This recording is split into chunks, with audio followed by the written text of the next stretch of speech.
everyone. Good afternoon and welcome. I'm Dr. Melissa Pasquinelli.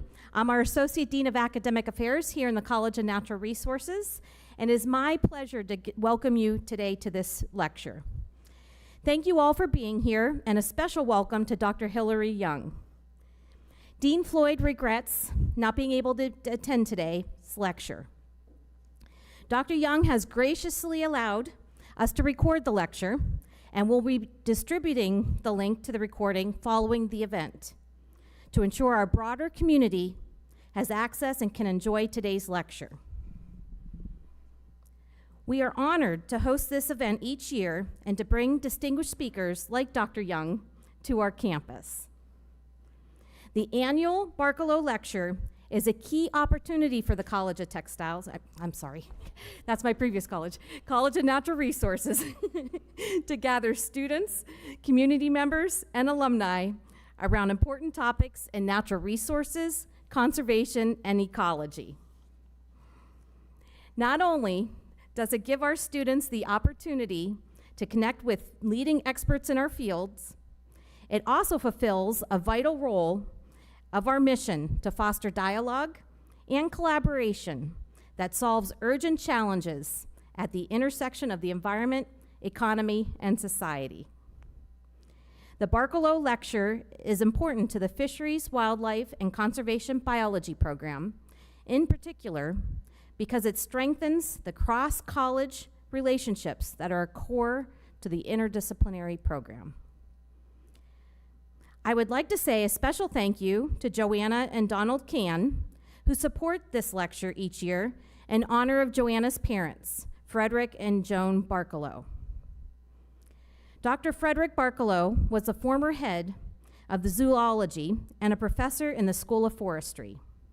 He spent 32 years on the faculty and was inducted as the first member of the North Carolina Wildlife Conservation Hall of Fame in recognition of his lifetime of dedicated service to wildlife conservation. We often take for granted that a university is a hub for collaboration and the sharing of knowledge, but donor support is essential to our ability to host special programming and bring outstanding speakers such as Dr. Young to our campus. Unfortunately, the Cans could not join us in person today. However, they are joining us virtually, I'm waving to them, via the live stream. It is now my pleasure to introduce Dr. Chris Moorman, who's a professor and associate head in the Department of Forestry and Environmental Resources. He will be sharing a few remarks on behalf of Joanna and Donald Can and introducing our speaker. Please join me in welcoming Dr. Moorman.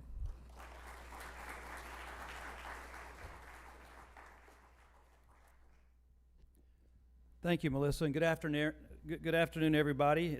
I always enjoy this lecture, and I've been doing this for years now. Just a little bit more about the lecture. Melissa covered a good bit of that, but I wanted to point out that the real purpose of the lecture is to bring in these leading scientists in the fields of fisheries and wildlife conservation and have them interact with students. So Dr. Young has been very busy over the last 2 days. She spoke to a class that exceeded 300 students yesterday, and she's been interacting with other students and grad students since then. So that's the real core purpose of this lecture. As Melissa said, this is the Frederick and Joan Barkalow Distinguished Conservationist Lecture. This lecture has been going on since 1980, and I'm not sure, we might have missed a year or two, but we've had speakers that range from Frank Belrose, Val Geist, our own Gene Hester, Stephen Kellert, Monica Turner, and now we have Dr. Hillary Young here today. So as you heard before, the lecture is sponsored by Joan and Fred's daughter, Joanna, and her husband, Donald. And they couldn't be here, but Joanna asked me to say a few words, so I'm going to try to be brief. But she first wanted me to make sure that I thanked everybody. And I need to start off by thanking Dr. Krishna Pacifica, who's been the organizer for this event for the last 4 years. So maybe everybody could give him a round of applause for that.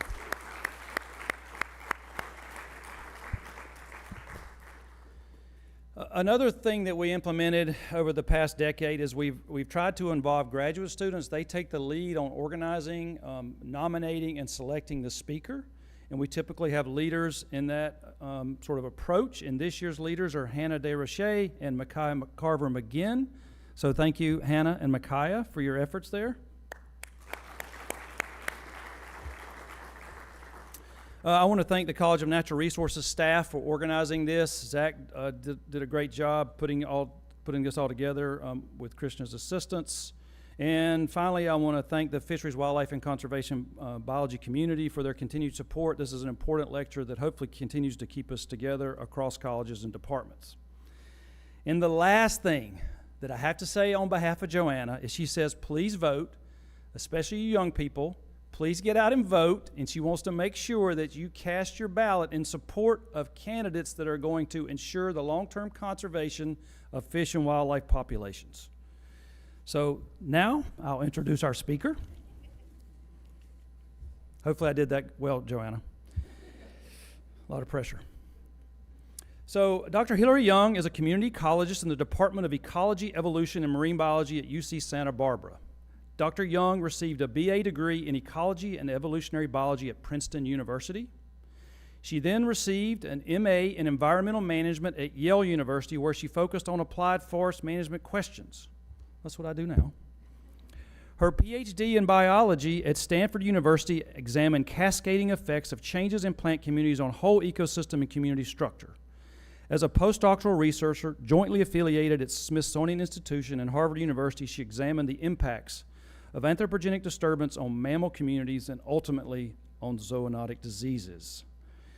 Dr. Young's lab seeks to understand now how and when anthropogenic disturbances are likely to drive cascading changes in whole community structure and function, including implications for human health.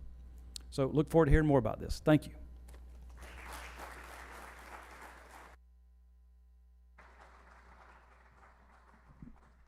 Thank you very much for the invitation to speak here today. It's really an honor and a privilege to get to be part of this lecture series. And thank you both for the kind introductions. I really appreciate that. So it's actually apt that Chris introduced me by starting to talk about some of my dissertation work from ages ago, because I'm going to start there. I'm going to start with work I started nearly 20 years ago, and then I kind of took a detour of it from it for a good decade or so while I kind of explored a lot of questions about human health. And then in the interim, a lot of global change happened in our world. And in particular, the atolls that I had been working on for my dissertation were widely decided to be sinking and were doomed. And it was really this kind of sad moment, but also this moment in which people were coming to me and saying, how can we help? What can we do? And so I got to revisit a lot of work that I'd started really from a pure science perspective, think about it from an applied perspective. And what I really came to believe is that there was a story of hope and not a story of disaster here. And I want to share that with you because I think it's actually transferable to a lot of other systems that we work on. So let's see if I can get this pointer working. Before I start, I should say that this work is hardly work I did alone. Going to talk about work led by many of my amazing grad students.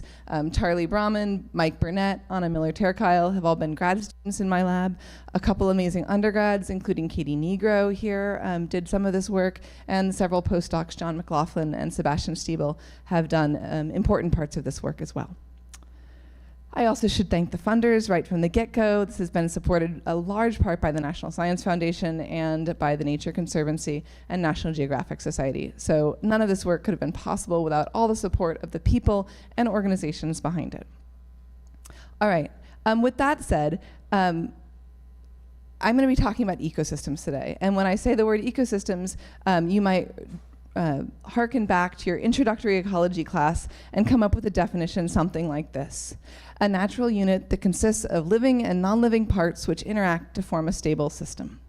What I'm going to tell you is that that's a really bad definition. That's a human-imposed boundary on the natural world.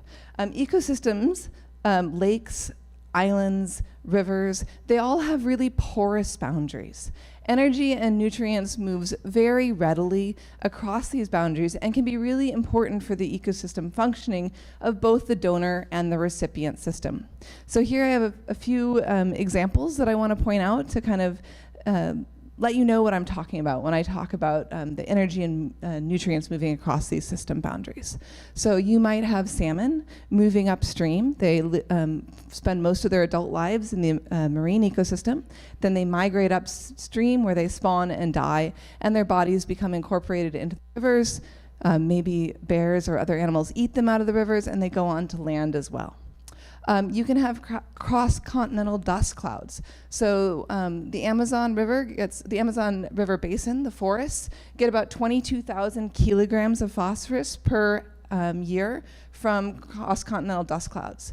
To put that in perspective, that's equivalent to the total amount of phosphorus lost from the Amazon every year downstream.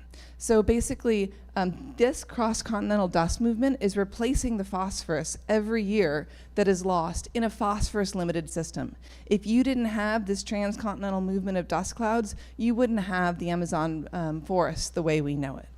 And there's lots of other examples. You can have leaves falling into rivers, keeping rivers alive. You can have locusts moving across large spatial clouds and dying in a different place than where they hatched. And as I'll talk about today, seabirds that can forage in the pelagic environment, but then spend their time nesting and roosting on islands and depositing those nutrients back in the systems they came from.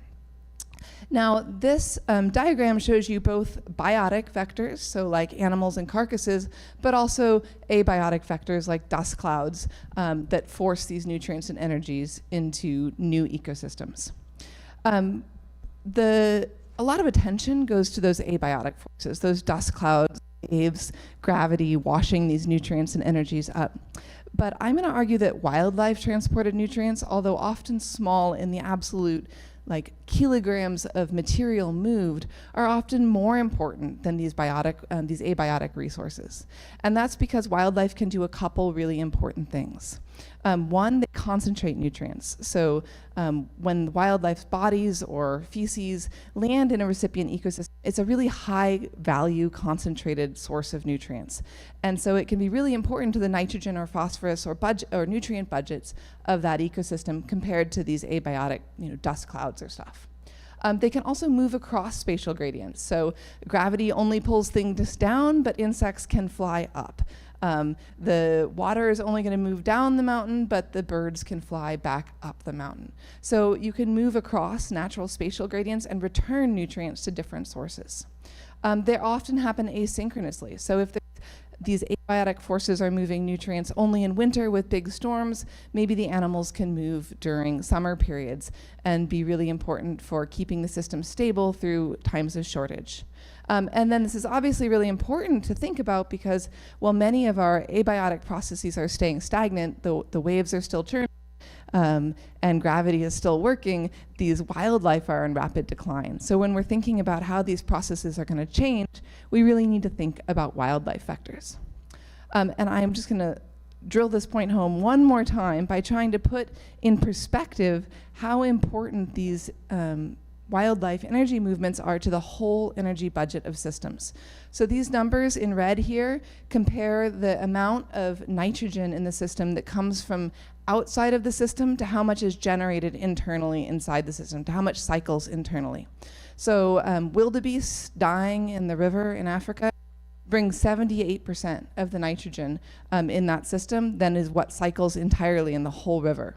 Salmon move 859% of the nitrogen into these rivers as compared to what cycles naturally in that river.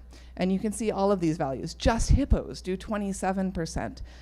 Locusts are moving 105% of the energy. So this is not a trivial amount of nutrient and energy in these systems. They completely transform these systems.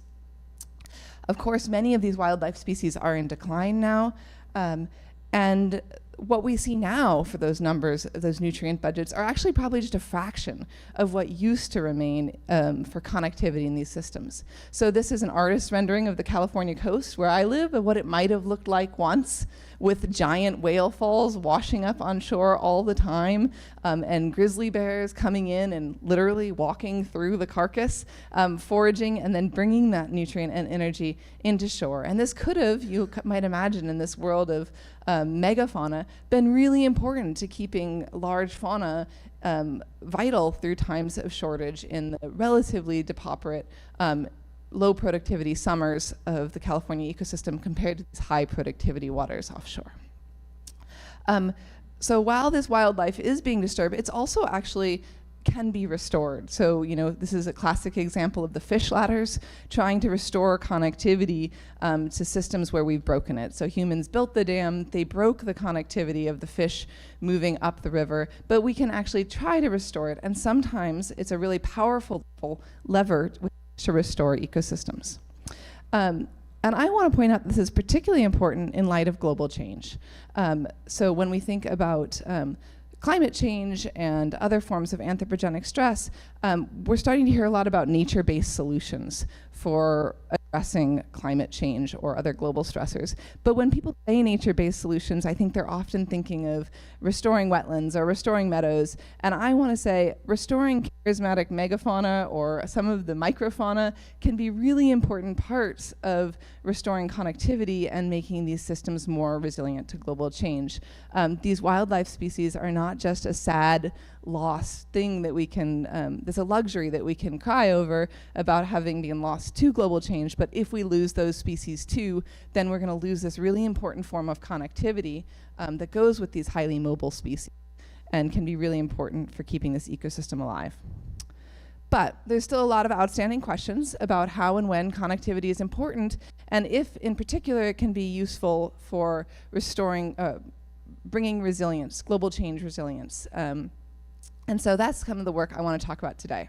Does animal connectivity actually increase stability of ecological networks? And does it specifically do it in such a way that restoring connectivity might increase resilience to global change threats?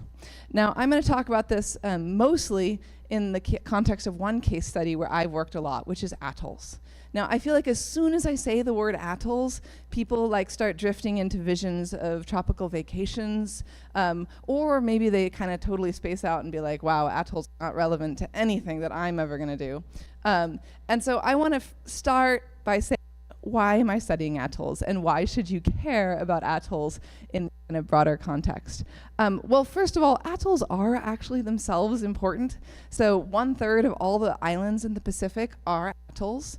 This is despite the fact that the total land area of atolls is only 1/4 the land area of the big island of Hawaii. So even though they're 1/3 of all the islands in the Pacific, then there are about 320 of them. Sorry, those are the atolls in the light aqua there. They are have very small terrestrial footprints. They have huge marine footprints. So each atoll has this giant, we call it mass area effect, this giant area of ocean that it influences around it. I'm going to talk a little bit about that today, but we really can't think about these little atolls as just the tiny spit of land you see above land. They're an entire integrated pelagic, coastal, terrestrial ecosystem that has enormous ecological consequences. They occur in some of the world's most nutrient-poor oceans, and so the nutrient aggregation that happens on them can actually have basin-wide impacts on the oceans in this system. The other reason that I want to talk about atolls is because atolls have become this poster child of climate change. So just as we see the polar bear as the kind of sentinel of warming temperatures in the world, atolls have become the poster child of rising seas. And we see lots of images like this of thinking about water coming up on atolls and maybe drowning these atolls. Maybe you've seen some of the publicity stunts where the island of Palau will have their whole Congress meet underwater to talk about how their island is drowning. And there's really no hope for that island except to get the people off of it in time. It is true that atolls usually rise only a few feet above water. It is not true that atolls are barren destinations with nothing there to support or want to conserve. So this is a paper that's actually just out this morning on the cover of Nature, Ecology, and Evolution. I'm really proud of this work. I worked with Sebastian Stable and a bunch of other people to put together a bunch of seabird data all over the world, use Bayesian inference models to figure out all the islands that we can't get to and survey seabirds to figure out how many were there. They're the home to approximately 32 million seabirds around the world. Makes more than a quarter of them important bird areas globally. They're not often recognized as such because we can't get to them, but we think that more than a quarter of them, that you can see up there, abundance, that black dotted line is the important bird area threshold there. And about 37 different species are using them as nesting and roosting. In addition to seabirds, there's lots of other species, including sea turtles, but also the fish that I mentioned that are reliant on that. 25% of the world's fish use atolls as a primary residence. We have huge populations of things like land crabs, the world's largest terrestrial invertebrate, the coconut crab, and many of the world's land crabs find this atoll to be home. So really important ecologically, and also 500,000 people. And these people often are living in really remote, hard to get to places, and they're deeply connected with these landscapes. They need them to be functioning and alive to live. They can't just order, I don't know, some extra Coke from the supermarket, right? They need fresh water to come from below, and they need food to be alive on the reefs to eat.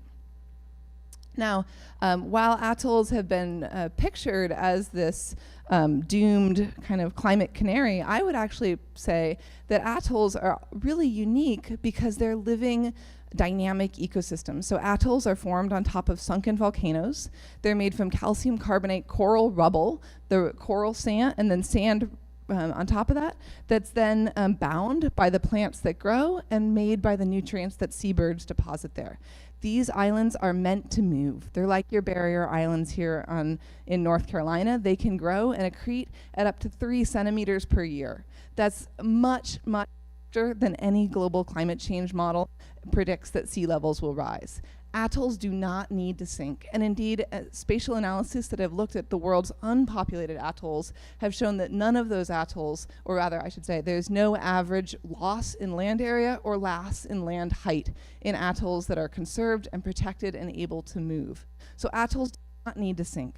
Atolls are sinking and are having these washover, these loss in land area events because of what we're doing to them, because we're not managing them, protecting them with local conservation actions. And so I want to talk about atolls as models of coastal systems that you can protect and conserve, and I think we can take the lessons there. They're one giant ecotone that has the potential to be alive and robust to global change if you can only protect it. In addition, they're also really tractable. So they have lots of little islands that can be used as replicates. You can manipulate and do things on these islands. There's, in many cases, no native human population for some of these remote islands, so you can ask questions and do more manipulative things than you can in other systems. So today I'm going to talk about a case study on one atoll where I started my dissertation, and then we'll expand a little bit from there. But this is Palmyra Atoll. It's halfway between Hawaii and Tahiti. It's a series of 28 motus or islets, and only about 10 square kilometers of total land area that emerges, maximum 6 feet elevation. While I have been talking a lot about how atolls are worth protecting and valuable, they are not very diverse systems on the surface. So we have a total of about 50 species, and that's actually up from about 250 species since we started working there and found a lot of undocumented species there. There's 15 tree and shrub species and only about, and really no native land mammals. So really it's an invertebrate dominated system. So is wildlife really important to connectivity in these systems? Absolutely. You've got highly mobile consumers, which are seabirds, that are moving on and off these atolls, strong abiotic forces like wind and waves washing the stuff ashore, and it is basically one giant ecotone. One of the first things I did in my PhD was put a bunch of plastic bags under birds' nests and measured how much they were pooping, how much nutrients they were bringing to shore. And what you can see is that in these native forests on the atolls, you're getting something like 653 kilograms of nitrogen per hectare per year. That Compare that to industrial agriculture, which is about 60 to 400 kilograms of nitrogen per hectare per year. This is higher than the legal limits in any country that poses a legal limit for how much fertilizer you can put on land. It is a lot of fertilizer that these seabirds are dropping per year. And in fact, Palmyra does not have a particularly high number. In this paper that I was just mentioning that's out today, we calculated the average amount of nitrogen and phosphorus per atoll that seabirds were bringing in. And what you can see is that they're dealing with 65,000 kilograms per atoll per year. So really just an enormous amount these seabirds bring.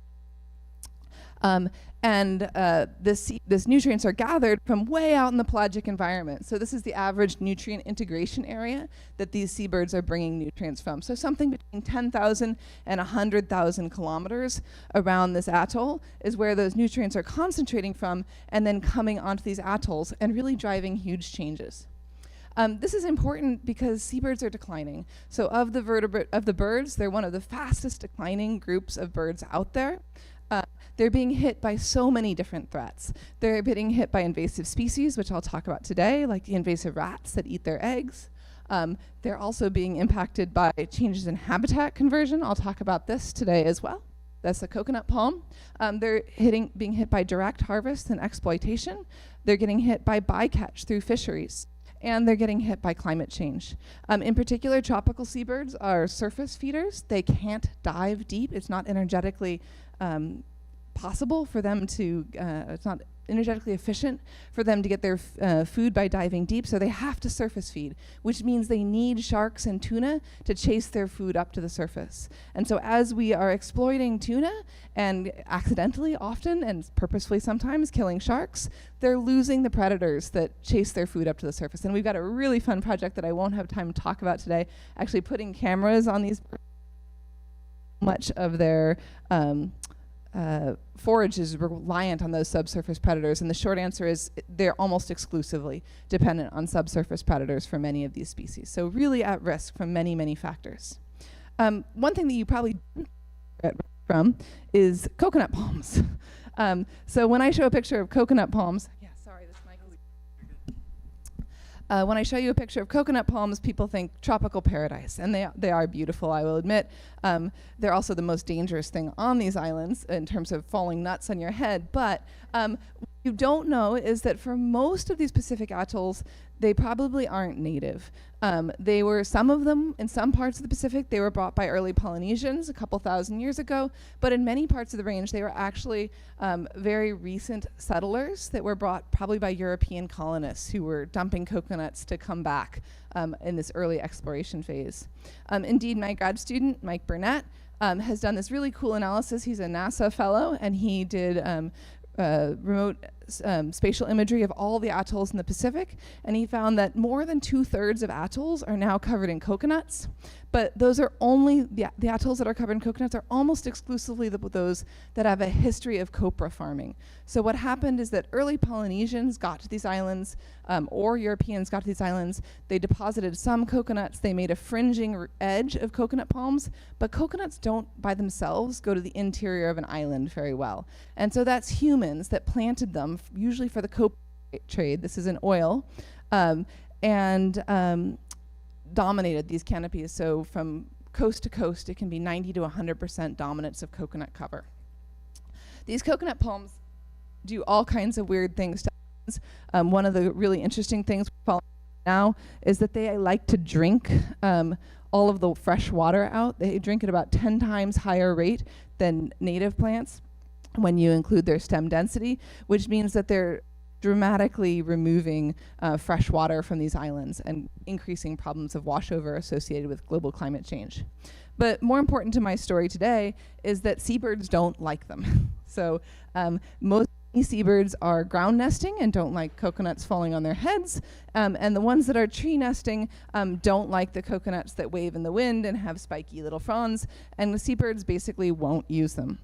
Indeed, if you take each of those little islands as a replicate and you ask how many seabirds, how much biomass of birds there is based on how much coconut cover there is on the island, you can see that there's this really strong, I'm an ecologist, this is like mind-shatteringly strong relationship between coconut cover and the biomass of birds on that island. So really avoid these coconut-dominated islands.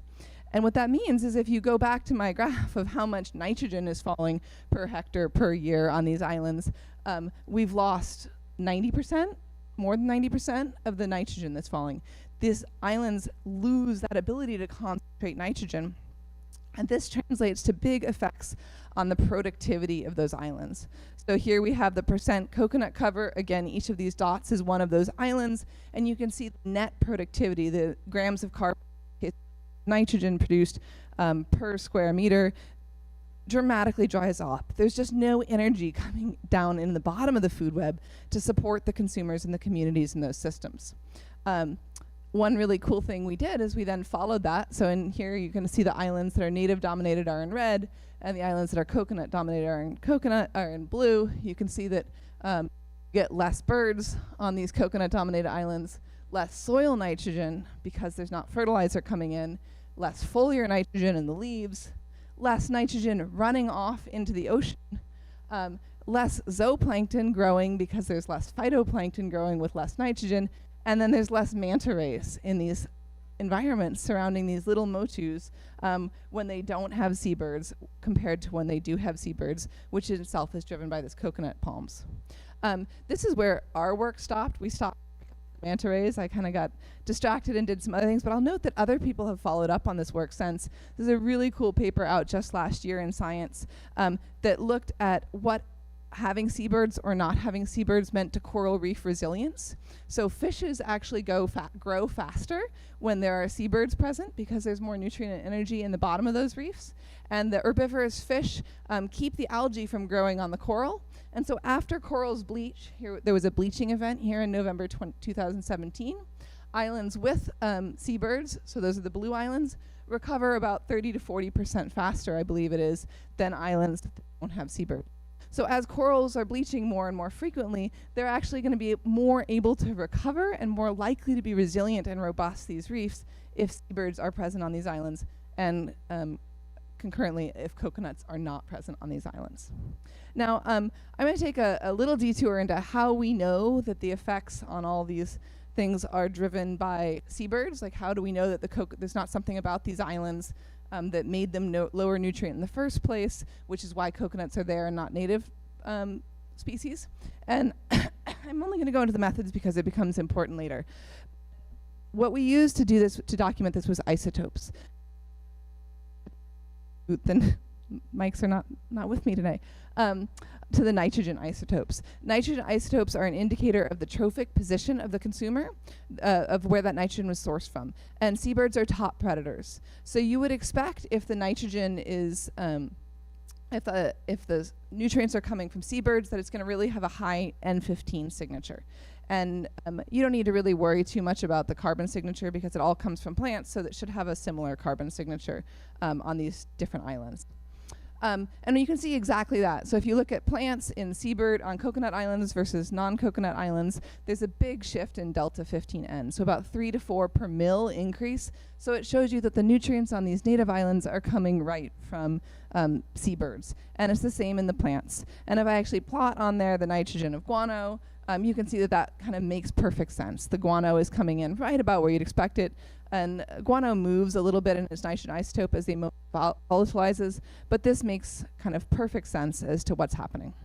The other thing that we were able to show is that soil recovery of soils can recover after being planted in native trees within at least 60 years. It's probably less. And the reason we know this is because Palmyra has this weird history. It was used by the military in the 1940s. They built a lot of the islands from nutrient-poor coral, sand, and dredge at the bottom of the atoll. And then when they left, about half of them went to native forest and half of them went to coconut forest. And so they all had the same exact parent material. And then we come back 60 years later and we can ask, what do those soils look like now? And what you can see is that if you plot those forests with coconuts, 60 years later, they don't look like the natural landscape. They've stayed really, really nutrient poor. Whereas the trees, 60 years later, they're imperishable forests of original parent material. Okay, one more try, otherwise I'll go to this one up here. And these effects trickle up. So I know there's some invertebrate people in the room, and I'm not going to have time to talk a lot about the invertebrate effects, but all of the invertebrates also show changes in their biomass. So there's more biomass of insects in native forests, there's more species richness of insects in native forests, and the individual animals are bigger in native forests than they are in coconut forests. And now the really interesting thing, and the reason I wanted to talk about that isotope data, is we thought that when we plotted those insects and consumers on this system, that we'd see the same thing. We'd see about this +3 to 4 per mil, because they were just tracing that bird guano up the system. But what we found was actually this. So this difference in all of the consumers we looked at between coconut forest and native forest was not 3 to 4 per mil. It's actually something more like 7 to 9 per mil difference. Which is multiple trophic steps. So it means that these animals are eating, if each trophic exchange is about 2 to 3 per mil, it means they're eating 2 to 3 steps higher on the food web. This is huge. This is a massive difference. Like a whole ecosystem might have 4 or 5 steps on a food web, maybe 2 or 3. How is it possible that the same species, that same gecko, is eating 2 to 3 steps higher on the food web? Indeed, if you calculate the food chain length for each island based on whether it's coconut dominated or native dominated and its productivity, you can see there's really strong correlation between being low productivity system and having a short food web versus being a high productivity system and having a long food web. What's going on? I'm again not going to go too much into the details, but my student did metabarcoding on the diet of all the most common invertebrate consumers. This is Anna Militerkile's work. And what she found was that the top predators actually didn't change their diet. You can see there's high overlap between these native and coconut forests of what they're eating. When you break down what they're eating, it doesn't really look very much different. But the mesopredators are eating really different things. So the middle of the food chain is changing. And in particular, what we think is happening, so if you take a really simplified food web here with resources at the bottom, predators at the top, and other consumers in the middle, we think that there's a lot more omnivory going on and a lot more intermediate predation and even cannibalism going on in these systems where seabirds are present. And this allows the whole food web to get longer without actually changing the identity of any of the players in the web. So the web is longer in native forest dominated systems. Is it also more stable? Does having seabirds present and connecting these islands make the system more stable and resilient? What we'd want to know is, like, if you could draw an imaginary web of each of these islands and you could remove a species, is that system more likely to stay stable and constant when you have seabirds present than when you don't have seabirds present? So to answer that, you would need to have a lot of really good food webs for each island. So thank you, NSF, for stepping in and deciding to help us fund that. We tried to survey the entire animal community and plant community of all of these little motus out in the Pacific. And we tried to build really high resolution webs. You can see here some of the Berlesi funnel that we were running. We had like whole rooms full of Berlesi funnels to get abundance, biomass, diversity, composition of all of the consumers on these webs. I think we had something like a total of 350,000 organisms that we sampled and that we were able to ID and weigh individually to get their biomass. In the process, we found a total of 200 new species. We came up with a total of 450 species, including about 8 or 9 that were, as far as we know, completely new species records, so they're being described. We broke these species down then by body size. So as I mentioned, we weighed all these guys. What you can see is that all of the species, some of these species vary dramatically in body size. So this is my least favorite species on Palmyra. It's a giant spider. It's the cane spider. It gets all the way up to 1,000 milligrams. Not so much fun if you don't like spiders. But the spider that's 1 milligram is probably eating something really different than a spider that's 1,000 milligrams. So we had to break each of these insect species up into nodes based on body size and life stage. Like when you're a larvae, you eat something different than when you're an adult.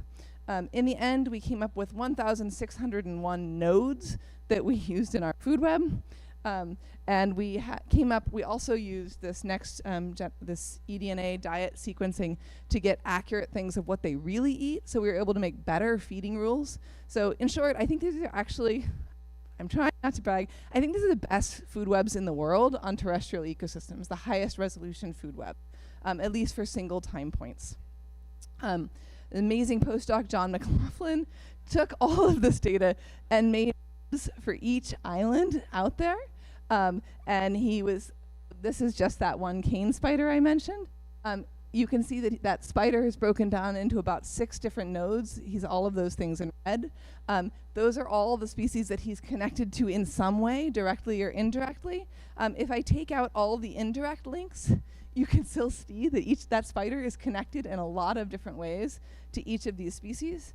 And now we can ask in model space and in real space, does the properties of these webs suggest that they would be more robust or resilient to extinctions or disturbances to these webs when seabirds are present or when seabirds are not? And in particular, we were actually able to take advantage of an experimental eradication. Rats were eradicated from the atoll for conservation reasons, and we can ask with rats in this food web, was there a bigger effect in islands that had seabirds rather than didn't have seabirds? So first, let me just tell you a little bit about the network properties of the webs. This is still very much a work in progress, so these are the subwebs that John has had yet a chance to analyze of just parts of the consumers. And what you can see, these are webs from coconut canopies versus native canopies. What you can see is there's a little bit difference in network connectance. The connectance is higher in the coconut forest than the native forest because there's less species, less ability to be isolated in the network. That means that when you have an extinction in these networks, it's more likely to transmit to another species. So we think there'd be more likely, higher probability of changes in web structure, less resilience and robustness to changes when you have a coconut-dominated forest versus a native-dominated forest. And indeed, if you actually go out and look at isotopes of consumers before and post rat eradication, despite the fact that there's less total range in isotopes in coconut forests than native forests, the change in isotopes in a single species, in this case we chose geckos, those are our top predators in this system, is actually bigger in coconut forests than native forests, suggesting that the effects on the whole food web are much, much stronger in these simpler coconut forests than these more complex native forests.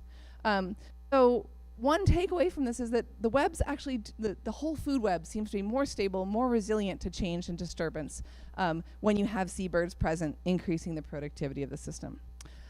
Based on that, I've been really excited that the Nature Conservancy and other organizations throughout the Pacific are starting to act on this. And in addition to removing the rats, which were eating the seabirds, they're now starting to remove the coconuts and let the native species grow back and recover. And I'm really, really excited about that. However, there's a problem, which is that seabirds are really long-lived species, and they're facing all of these other threats out there, right? A seabird might produce 1 or 2 chicks a year. Only a few of those are going to survive in its lifetime, which might be 50 to 70 years. This is not going to be a rapid recovery process, even if seabirds weren't food limited or being hurt by climate change and all of these other things that aren't about nesting habitat in their system. So while I'm thrilled and excited about this change that's being made to recover seabirds, I'm not totally optimistic that we're going to see that quick 50 to 70 year recovery of the whole system based on doing this. But there are other species that are going to be impacted by these changes too. And I want to draw your attention to what I call the charismatic microfauna of Palmyra, which are the land crabs. So most people think about land crabs. I have a soft my heart for land crabs. One of the coolest things that came out of these whole island food webs was a realization that this is the biomass of crabs on Palmyra in coconut forests and native forests. This is the biomass of every other animal out there, okay? Crabs run Palmyra. The equivalent is about having a herd of 2 or 3 elephants walking around the NC State campus. That's how biomass there is. You would not ignore it if there were a few elephants walking around your campus. And yet, we pretty much ignore land crabs in every system they occur. Nobody thinks about land crabs, as far as I can tell. And this is interesting because land crabs are actually globally distributed across most of the coast in the tropics. They're really easily disturbed. People like to eat crabs pretty much everywhere. And they're really disturbed by coastal development. But and they do all kinds of cool things. So in addition to spawn. They're like seabirds, and they have a intimate connection between aquatic and marine and terrestrial systems. Their larvae go out to sea and spawn. They come back from the sea and then land on other islands, so there's a strong marine terrestrial connectivity. The crabs also forage heavily in the intertidal, bringing marine resources back to land. They then often bury things in their burrows, in the atolls, and they're ecosystem engineers because they're constantly perturbing the soil, changing aeration, changing soil microbial communities. I would argue that crabs run the world on atolls. The other great news about crabs is that they recover really quickly. So I didn't set out to study crabs pre-eradication when I was doing my thesis, so I don't have the best possible data for you on what happens to crab biomass pre and post-eradication. I did just happen when I was out there, taking tree data, I monitored whether or not crab species were present on each of my transects. And the common crabs were present on all my transects pre-eradication, but there were 2 crab species that were completely absent. One we didn't even know was present on the atoll, that just 2 years post-eradication had become hyper-abundant. Crabs can reproduce and recover really, really quickly, and because they have pelagic larval dispersal, you don't even have to wait for the adults in your system to grow up and be able to reproduce. They're just coming in from the ocean. It's like free recovery. This data is really just frequency, did they occur, but we have data to suggest that they also massively increase in biomass. So this is comparing Palmyra to some of the more inhabited islands in the system. In addition to the fact that they increase in abundance post-eradication, they also become more marine. So the rats are keeping away, in particular, the crabs that were over here. This is carbon isotopes you're paying attention to now. Over here on the really less negative end of the spectrum are crabs that are eating marine resources. You can see that those crabs appear post-rat eradication. Again, this is just 2 years post-rat eradication. Suddenly, all the crabs are eating more marine things, and in particular, marine crabs have reappeared on the marine foraging crabs that were probably kept out by rats. So I would argue that the recovery of crabs is actually maybe one of our strongest tools to recover this kind of resilience of islands to losing their connectivity, because they can bring that connectivity back really fast. I have a great student, Charlie Brahman, who's now out there. He's built crab exclosures on lots and lots of islands, and not only is he finding, or is he working on, how crabs change connectivity and soil perturbation, he's also looking at carbon stores, because we think that because of the way crabs alter soils, they're probably reducing the amount of carbon, probably increasing the amount of carbon that is stored in these soils because they're constantly burying leaf litter. So we think that not only might restoring crabs restore connectivity, it might also help restore carbon storage to some of these systems and help things grow faster. Okay, so I know I'm running a little short on time here. What are some of the takeaways from all this work? First, let me start with some of the science takeaways. Certainly, I think this is another arrow in the quiver about how important wildlife connectivity is to ecosystems. They can transform whole ecosystems with cascading effects to things you never thought about. And that they can, these restructured webs go across habitats. So we talked a little bit about the work back into the marine environment with the manta rays, but people have now shown it for coral reef fishes as well. Another big takeaway is that connectivity can increase stability in many systems. So I showed it on land, and some of the other people have now showed it at sea, which is that these systems can appear to be more stable. Present, I have every reason to think that this would be a generalizable finding in many systems. And lastly, on this point, I want to say that this suggests that local actions can restore connectivity in the near term. So whether it's seabird restoration or coconut palm removal, we have some boundings on time periods at which this would take, and I don't think it's long. I think you could restore this connectivity in atoll ecosystems very quickly and maybe make it more resilient to global climate change. So if we go back to this idea that coral atolls have been posed as this lost cause, I would argue not really. These atolls can recover and be dynamic and grow. They need seabirds to bring in the nutrients.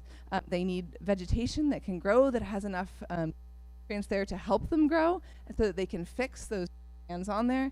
And they also need people to make some choices, like not setting up barriers that block sand and sediment accrual onto land, and they're going to need healthy reefs too in order to have the sand and sediment generated around there. Seabirds are part of those healthy reefs, but so are choices like sustainable fisheries in these systems.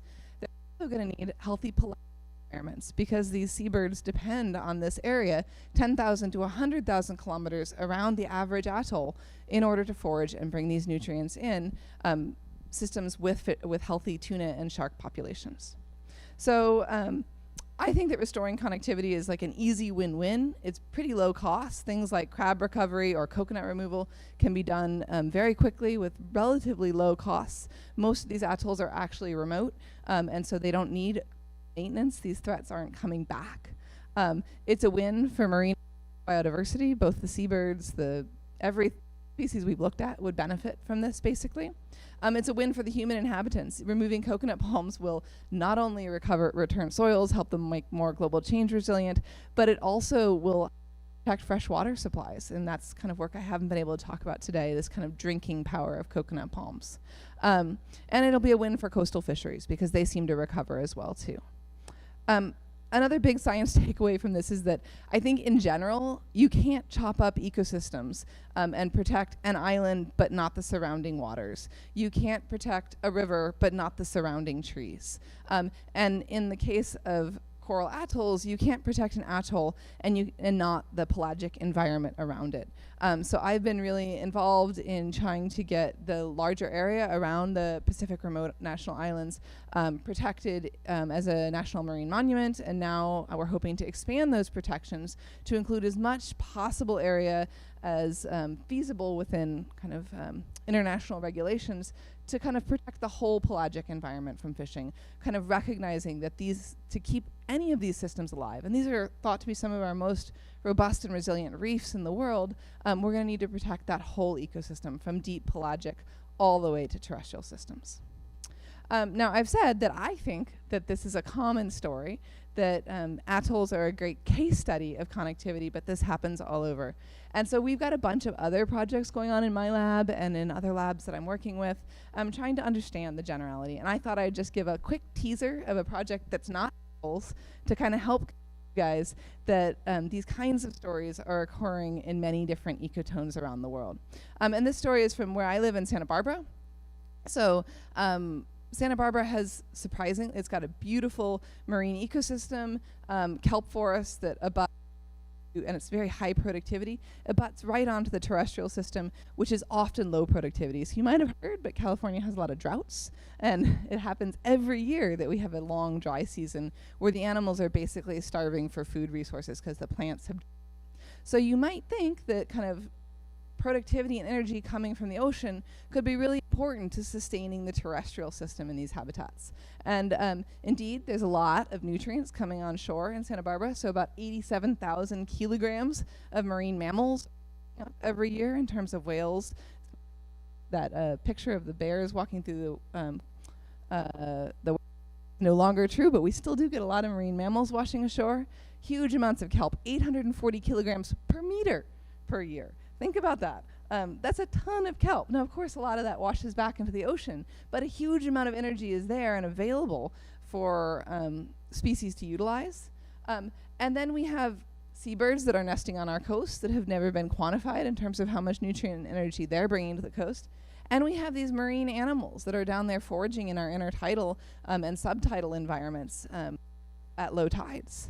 So that's really important. And in fact, I would argue that potentially these mammals foraging down on the coast when you're are one of the most important ways that nutrients can enter the food web. So what I've been talking about with seabirds is this bottom-up subsidy of adding a lot of nitrogen and phosphorus to the system and watching it trickle up and all the effects that come.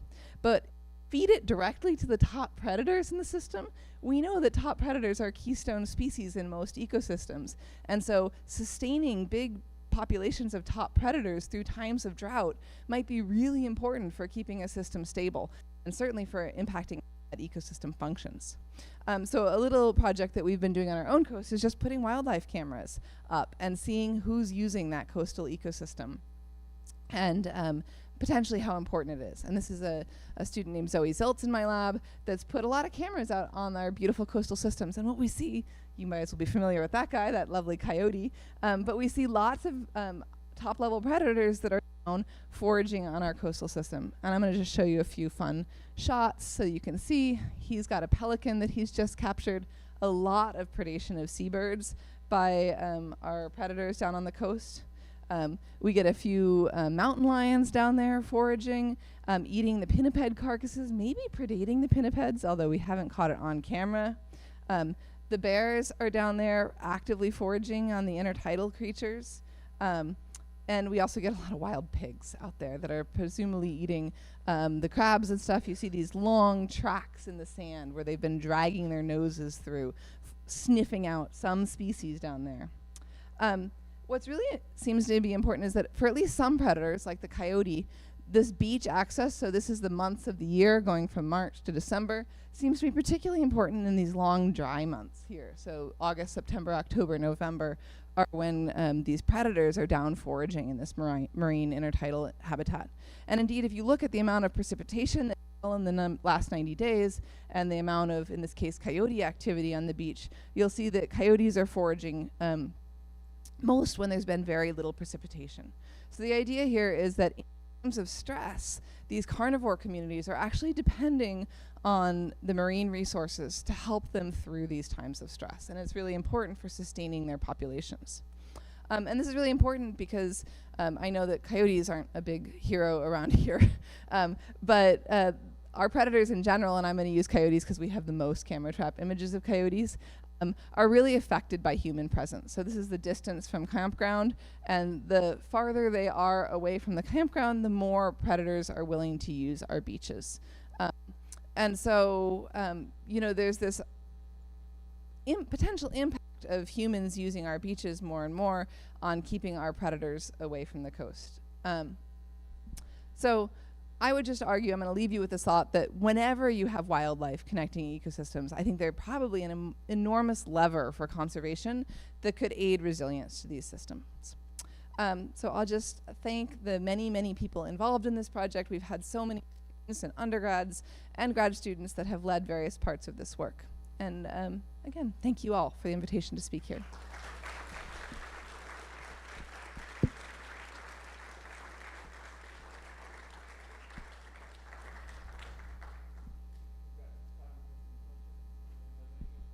Yeah. Yeah.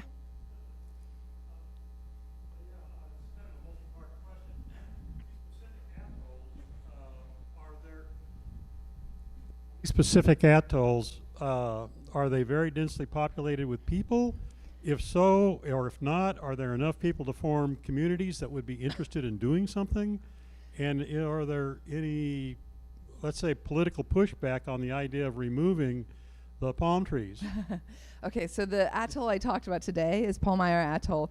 Is chosen not accidentally because it is completely uninhabited. So there's only 10 to 12 people there at a given time, and they're pretty much all researchers or occasionally you know, donors. That is, the Nature Conservancy owns a lot of the atoll.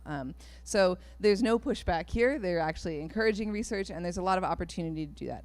Atolls, based on their remoteness, happen to be one of the systems with the highest rates of lack of inhabitants. So there's a lot of opportunity to do conservation and protection on atolls where there's some relics of human use, like, for example, invasive rats or invasive coconut palms. We could restore and protect these islands without worrying about the human inhabitants. Now, that said, the islands that have people are a much, much harder story to sell. So we do work on some islands with human populations. And I think that we're starting to work with these communities and say, hey, would you want to do some of this restoration? And there is a lot of pushback because the coconut is a very economically and culturally important tree in these communities. And what we've tried to say is you don't need to eradicate it. Coconuts shouldn't be on the interior of your island. And so just by creating areas that you restore, they're not like a most invasive species that they're going to aggressively invade. You could remove them from areas and keep them out of areas and still keep them as coastal fringing species. So we're not trying to advocate for like remove all the coconuts from your island. We're trying to say, restore parts of your island and let the seabirds come back. Let them help restore these systems while still keeping this palm as an important part of your cultural heritage. As I've said, the only island atolls that have wall-to-wall coconut are those where there is a strong colonial history of copra farming. This is not something that Native Polynesian people ever did, to my knowledge, as part of their culture, was coconut farming.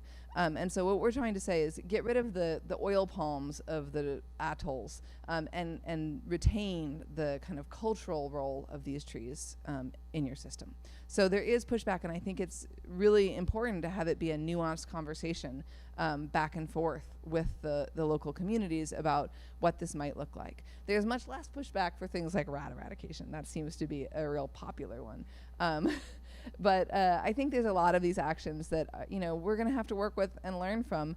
But I think that the thing that is moving people more, moving the dial on the coconut palms, is the freshwater story. So I think as people come to appreciate that the coconuts are drinking the very precious freshwater lens that they have access to, that's going to be the strongest pressure to move them. I think a lot of this seabird restoration is so slow and so far and so, future facing, that it's going to be hard to convince people to do it for that reason. But I think the freshwater story is going to be a really important dial to move people's opinions.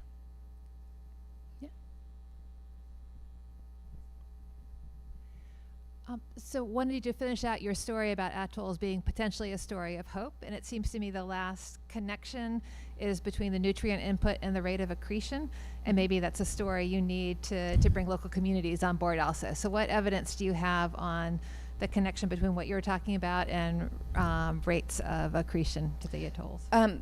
So we haven't done that work where we would actually say, like, the islands grow better when you have seabirds present or something.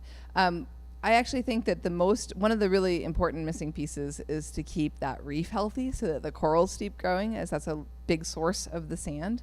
And so that's kind of going to be a different restoration action. And there's also, a whole lot of other things that you can do to protect and maintain coral reefs. I think it would be great to look at actual rates of sediment accretion on islands with and without native species. But it's honestly going to be, I would say that more important is to have the plants there that are able to hold and grab that coconut palms, grab the nutrients and energy.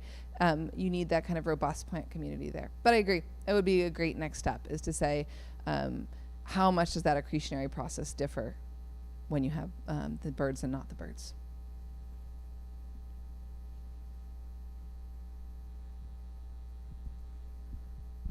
Hey, great talk. I agree. Your food webs are like the coolest food webs I think I've ever seen. And so you figured out why that massive nitrogen isotope increased between palms and not palms. But what about between atolls and not atolls? That seems like a really weird thing to happen in a food web. But I don't maybe know all the literature as well. So is that something weird and special about atolls, or is that something that you would expect to see in other food webs as well? Good question, Roland. So there's a fair amount of data from other systems that productivity is one of the strongest drivers for food web complexity. I don't think anybody else has webs this high resolution, but we have a lot of isotopes. So people frequently go out and measure the isotopes of top-level consumers. And in many systems, it's mostly been done in lakes. Productivity is a strong predictor of trophic length, of how long the food web is. What I will say is that the amount of increase in these food webs that we saw, this multiple trophic levels, it's still a head scratcher, Roland. I have no idea how it's possible that a gecko moved up 2 to 3 trophic positions, even when you include more carnivory, more omnivory, more cannibalism. It's hard to believe that the average consumer is 2 trophic positions higher. I will say that one thing that I think is happening that is biasing these results, and we've been looking at it with compound-specific stable isotopes, I think there's direct consumption of guano. So some of these animals are directly eating guano and spiking that diet up, and that can only happen in the native forests. That said, if you look at where guano is on the on that diagram, it's not high enough. Even if they ate nothing but bird poop, it would not be high enough to explain that trophic shift. So honestly, it's something we've still struggled with, is how is it possible, even when we have really good diet data and stuff to say, okay, the webs are definitely different, they're eating different things, it's more complex, I believe all that. I still can't get to the math to add up for me. It'd be interesting to have trials or something. Yeah, so we've done some feeding trials of animals in there. It's hard, but I could talk to you about that later. That's how we came to the cannibalism story, that we thought cannibalism might be. You can't detect cannibalism with DNA and diets because you'd just be detecting self. But we think that there might be more cannibalism occurring in these kind of larger organisms that are occurring on the predominantly on these native species islands. But I would love I've been asking for years, anybody who can explain that to me would really be a hero. I also think there might be something about how decomposition is trickling up the food web, and the decomposition rates could be changing the nitrogen signal somewhat. So we're working on it, slowly. Any other questions? Let me just check to make sure there's nothing online.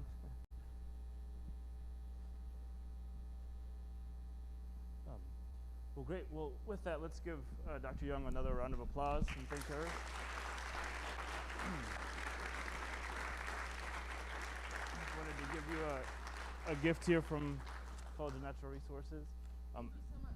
Well, thank you all for coming. And there's a reception here, so you can stick around and talk to folks that you haven't seen in a while. There's some cookies, it looks like, and drinks and things. And again, thank you all for sharing our community with Dr. Young.